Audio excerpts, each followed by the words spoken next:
Voici mon épouse. Chérie, voici les frères Leroy et Paul Copp de Los Angeles, en Californie. Bienvenue chez nous, frère Copp. Frère Branham, le Seigneur a utilisé votre don dans les réunions au Calvary Temple à Los Angeles, discernant le cœur des hommes et leurs maladies. C'était merveilleux.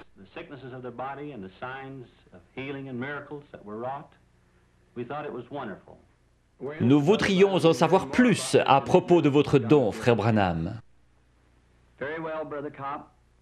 Je suis né dans l'est du Kentucky, dans une cabane en rondin. Mes parents n'étaient pas portés sur la religion et n'allaient pas à l'église. Mais ils ont dit qu'au moment de ma naissance, une lumière est entrée dans la chambre et s'est tenue au-dessus de moi. Elle m'a accompagné pendant toute ma vie. Elle a été photographiée récemment. Vous avez vu cette photo. C'est la seule qu'on ait jamais prise d'un être surnaturel. C'est le même ange de Dieu que celui qui accompagna les enfants d'Israël depuis l'Égypte.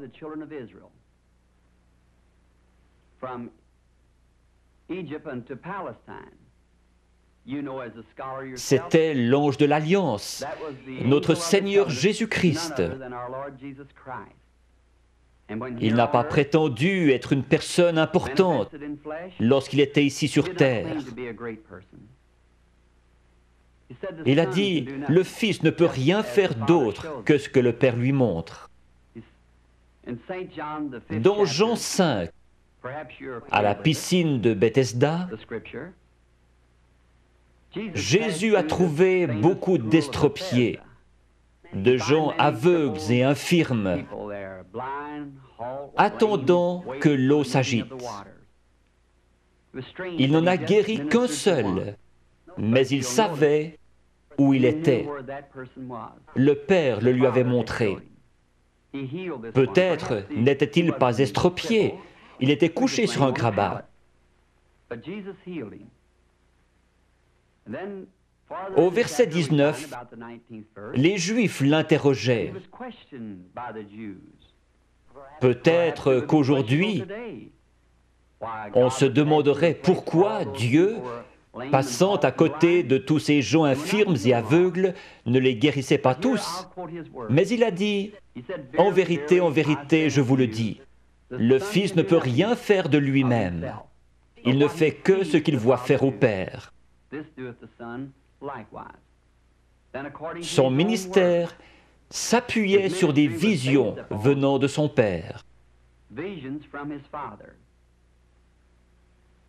Son ministère ne devrait-il pas se poursuivre comme il l'avait promis à ses disciples? Vous ferez aussi les œuvres que je fais, et vous en ferez de plus grandes, car je m'en vais au Père. Encore un peu de temps, et le monde ne me verra plus. Mais vous, vous me verrez. Je serai avec vous, et même en vous, jusqu'à la fin du monde. Jésus-Christ, le même hier, aujourd'hui et pour toujours. Je crois que c'est une confirmation, aujourd'hui, de la résurrection de Jésus-Christ, qui vit au milieu de son peuple et accomplit les mêmes signes et prodiges que lorsqu'il était sur terre. Lorsque j'avais 7 ans, nous sommes partis du Kentucky pour l'Indiana, tout près de mon domicile actuel. Nous allions chercher l'eau à un puits, situé un pâté de maisons plus loin. Un certain après-midi de septembre, alors que je passais près d'un gros peuplier planté à mi-chemin entre le puits et notre maison, j'ai remarqué un tourbillon dans l'arbre. Cela n'avait rien d'anormal à cet endroit en septembre. Comme il ne s'en allait pas, je me suis arrêté pour l'observer. Une voix en sortit disant Ne fume et ne bois jamais. Ne souille jamais ton corps d'aucune manière, car tu dois accomplir une œuvre quand tu seras grand. » Effrayé, je suis rentré en courant à la maison. J'ai raconté à ma mère qu'un homme m'avait parlé dans un arbre. Elle a pensé que j'étais excité et m'a mis au lit. Les visions ont commencé à ce moment-là. Quand cela vient sur moi, cela produit une vision. Je peux dire aux gens ce qui ne va pas avec eux, leur péché et ce qu'ils doivent faire. À 37 ans, une nuit, alors que je priais, j'ai remarqué une lumière sur le sol. Elle provenait de la colonne de feu située juste au-dessus. J'ai entendu quelqu'un marcher et un homme pesant environ 90 kilos a traversé la chambre et est venu dans cette lumière. Il était nu-pied, son teint était basané et ses cheveux noirs tombaient sur ses épaules. J'ai eu peur. Il m'a dit « Ne crains rien ». J'ai reconnu alors que c'était la même voix que celle qui m'avait toujours parlé. Mais c'était la première fois que je le voyais sous une forme humaine. Il a dit « Je suis envoyé de la présence de Dieu pour te dire que tu vas devoir prier pour les malades. De grands signes et prodiges accompagneront ton ministère et tu prieras pour des rois, etc. » J'ai dit « Je suis pauvre et sans instruction. Je ne serai pas capable de faire ce travail. » Il m'a dit que de même que Moïse reçut 2 signes pour confirmer son ministère, de même j'en recevrai 2. L'un serait les miracles en priant pour les malades et l'autre serait de connaître les secrets des cœurs. Je lui ai dit que j'avais prié à ce sujet, mais que les gens avaient dit que c'était du diable. Il m'a cité le passage des Écritures où Philippe s'adressait à Nathanaël. Puis Jésus lui dit qu'il se tenait sous l'arbre lorsque Philippe l'avait trouvé.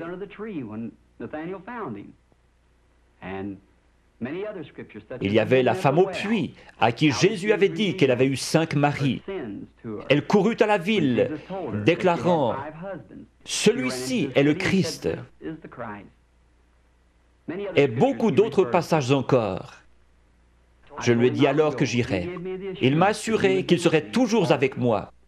Vous, frère Cobb, et le monde aussi connaissez les grandes choses qui se produisent dans le ministère. Nous nous demandions si je me souviendrais longtemps de ces visions. Il y a 4 ans, j'en ai eu une d'un petit garçon, gisant mort au bord de la route, qui avait été frappé par une voiture et qui devait ressusciter. Je l'ai raconté à tout le monde, aux États-Unis et au Canada, et l'ont écrite dans leur Bible.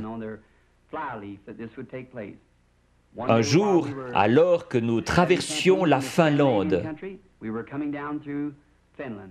nous avons vu un attroupement au bord de la route. Le petit garçon était là, exactement comme cela m'avait été montré. Je dis à frère Moore, regarde dans ta Bible si ce n'est pas la scène en question. Il a dit oui.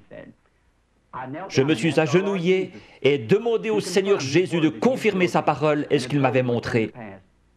Le garçon était ramené à la vie par notre Seigneur Jésus. Il est vivant aujourd'hui. Frère Cobb, ce ne sont là que quelques-unes des choses que notre Seigneur Jésus est en train d'accomplir aujourd'hui dans le ministère qu'il m'a donné. À mon avis, c'est pour confirmer sa parole.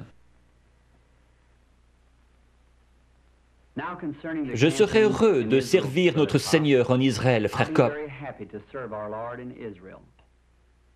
Je crois que mon ministère auprès des Juifs serait très efficace.